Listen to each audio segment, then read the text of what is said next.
ഇപ്പോൾ നമ്മളൊരു old സോളിൻ്റെ incarnation എന്ന് വെച്ചാൽ അങ്ങനെയാണെങ്കിൽ മാത്രമേ നമ്മളൊരു സ്പിരിച്വൽ പാത്ത് ഈ ലെവലിലേക്കൊക്കെ എത്തുള്ളൂ. കാരണം ഇത് ഏതൊരു സോളും എത്തേണ്ട ഒരു സ്ഥലം തന്നെയാണ് ഒരു സ്പിരിച്വൽ പാത്ത്, ഒരു നമ്മളൊരു സീക്കിങ്, ഒരുപാട് നോളജ് ഗാദറിങ്, ഈ സംഭവങ്ങൾ എല്ലാ സോളും എത്തേണ്ടതാണ്.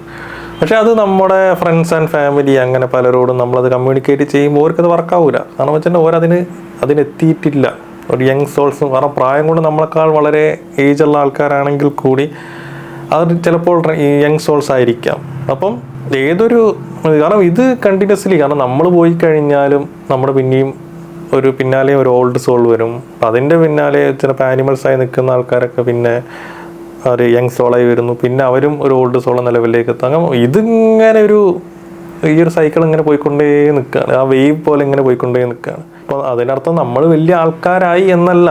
അത് ചിലപ്പം കാരണം അത് കുറച്ച് പറയാനുണ്ട്, കുറച്ച് കോംപ്ലിക്കേറ്റഡ് ആണ്. കാരണം കഴിഞ്ഞൊരു വേവിലെ ചിലപ്പം വളരെ മോശപ്പെട്ട ആൾക്കാരായിരിക്കാം നമ്മൾ. അപ്പോൾ അതുകൊണ്ടായിരിക്കും ഈ ഒരു വേവിൽ ഈ ഒരു റൗണ്ട് ചെയിൻ എന്നൊക്കെ അതിന് പറയാം. അപ്പോൾ ആ ചെയിനിൽ നമ്മൾ വളരെ മുന്നിട്ട് നിൽക്കുന്നത്.